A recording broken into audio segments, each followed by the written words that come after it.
Hey everyone, this is Dan McKenzie with the McKenzie Law Firm. We are a law firm in Denver, Colorado, specializing in estate planning, estate administration, small business counsel. Today I wanted to make a video talking about probate and why it happens.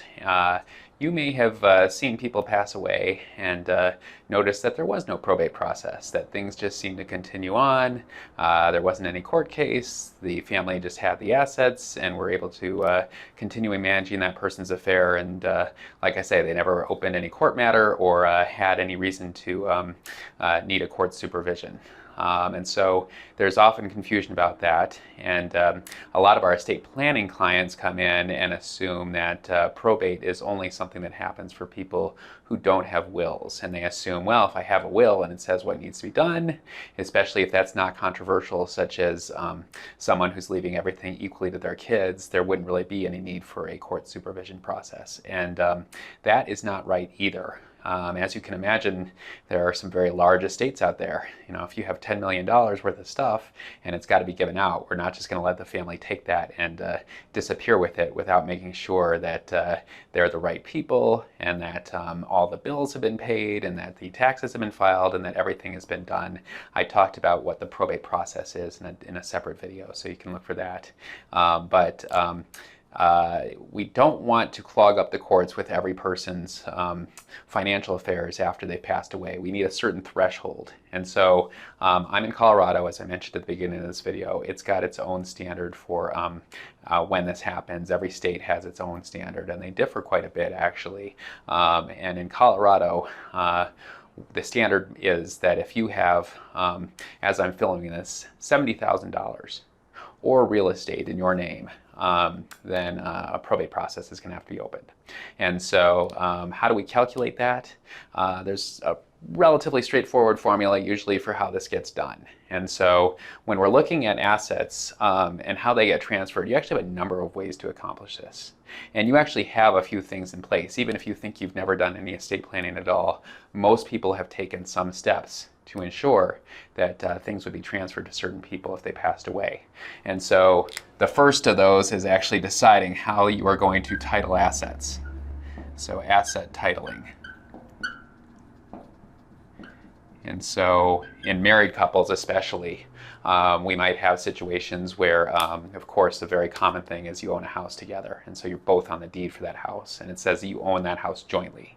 And what that means is that if one of you passes away, the other just carries on. The person who survives probably should file a death certificate or record a death certificate with their clerk and recorder. But other than that, there's really not any process for getting that house transferred. It is the survivors. And sometimes you'll see stuff on bank accounts or brokerage accounts that says like JTWROS. That abbreviation stands for jointly with rights of survivorship, which means the same thing, that the two people, who, however many people are on there, are able to just take that asset and carry on if one of the other owners passes away.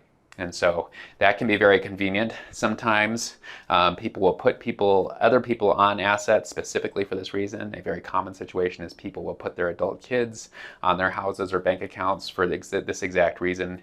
There are some very important reasons not to do that. So I'll probably make a separate video about that. But you should confer with a lawyer before giving people ownership rights in your assets, because there's tax consequences, liability reasons not to do it. So be careful with that. Then number 2 is designated beneficiary instructions. And these frequently attach most commonly to life insurance or retirement accounts. As you're setting those two things up, of course, one of the questions will be, who should get this if you pass away? And you will actually tell them. And the important thing to understand about that is that that is a contract with that company. They don't really care if you have a will, or if you have, people who are unhappy with your will, or, what your financial obligations are, or anything else. If they get a death certificate, they are opening the file, they are looking at the name that you gave them, and they are firing that asset off to the person that you told them to. And so that can be great.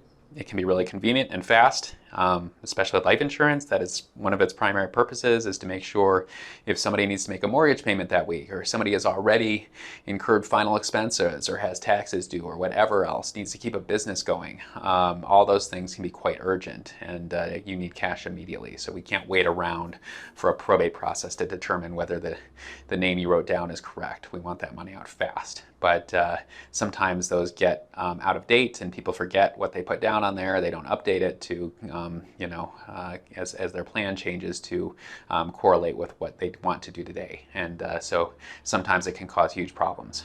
So you just got to be careful there. And then number 3 is the use of entities like trusts. Are common. Businesses, of course, are common. You may have put stuff into a trust or a business. So for example, I have the McKenzie law firm here. I have accounts that are titled to the McKenzie law firm. That's what it says on the bank statements. And that is technically who owns those accounts. And then I own the McKenzie law firm. So the money in those accounts is, I'm the one who controls it. But technically on paper, the McKenzie law firm owns it. And so the McKenzie law firm can have its own instructions about what happens to it if I pass away. And so that's usually done through an operating agreement. I also have a living trust to hold my personal assets. It has a trust agreement. That trust agreement says, here's what happens to the assets inside that trust.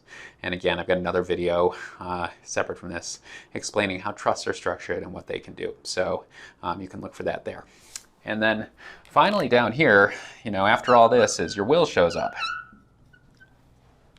So, and then if we get past that, there's still things that are not taken care of, then we're talking about state law. State law is going to say where things go. And so this list is kind of in order of how things go if you pass away. Okay, so as noted, if you have jointly titled assets, those are going to those co-owners. Things that are designated for a beneficiary are going to be given to that beneficiary. Things inside an entity are going to be controlled by that entity's operating agreement. We get down here, we just figure out, okay, what got past all this? What got into this box? And your will controls what gets into this box. And so that's a separate topic, but just to make it clear that wills do not control everything. A lot of people think if I don't have a will, I don't have a plan, and that's not right. Your will is actually the backup to stuff that you probably have done. Like I said, even if you don't think of yourself as having done estate planning, you probably have. The big thing for the purposes of this video is if this box has more. Again, I'm filming this in 2020. So the internet works. It might be up for a while. I have no idea. But today, this is $70,000 in Colorado. Again, Colorado specific. Different states have very different thresholds. We've seen some as low as 25,000, some as high as over 100,000. So you got to look at your own state's rules. Or real estate. And just FYI, this number is adjusting for inflation. So it will be different next year than it is right now, which is why I pointed out what year I'm filming this in. But this amount of assets is what the Colorado State Legislature has determined is enough that we want a court to oversee their distribution. Okay, so again, it doesn't matter if you have a will. It doesn't matter if your will says everything to this charity. So as simple as could possibly be, because this, okay, we got a probate process going on here. It's not just about who you told to give money to. That's your heirs or your beneficiaries. But it's also about creditors. Did you owe anybody any money?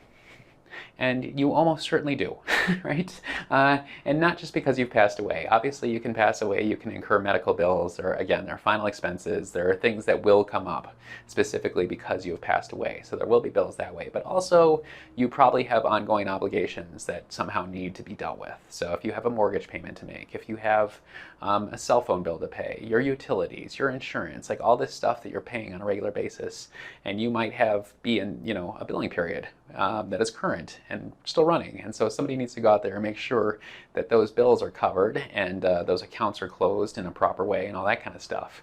So we just want to make sure that all that is done correctly, and then that the heirs, that the beneficiaries, whoever you've named, are getting whatever they're entitled to receive, and then it's consistent with state law and all that kind of stuff. And so it's really, again, about the amount of assets you have. And so if that idea bothers you, it can be avoided It's one of these three things up here. You want to stop things from getting into this box if you're really wanting to avoid probate. So you do that with one of these three things.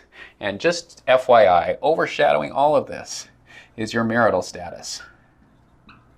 Okay? Marriage has a huge impact on your estate plan, because in Colorado, at least, your spouse is the only person you really can't cut out of your plan. And so once you are married, you have obligations to that person. If you're not married, you don't. And so sometimes, we see people who are very entwined with each other financially and don't have any contract, don't have any marriage, and that can be a very difficult situation. So, but anyway, again, another subject for another video. Today I just wanted to talk about this and make sure people understand this is why sometimes probates don't happen, because people pass away and maybe they're married and everything passes because they either co-owned everything with their spouse or their spouse was their designated beneficiary. And we've seen marriages that's not true, where one spouse is on the house or one spouse is on a significant bank account and the other one is not. And so the widow or the widower has to go through the probate process to get stuff to stay in their own house, right? So that can be not great. And so that's how probate happens in Colorado, and it's similar in other states, but the threshold is different. And so, again, if you're in another state, you definitely want to make sure you're current with whatever that state says. So, hope this helps. If we can be helpful at all, we are the McKenzie Law Firm. We are in Denver, Colorado. Our phone number is 303-578-2745, and thanks for watching.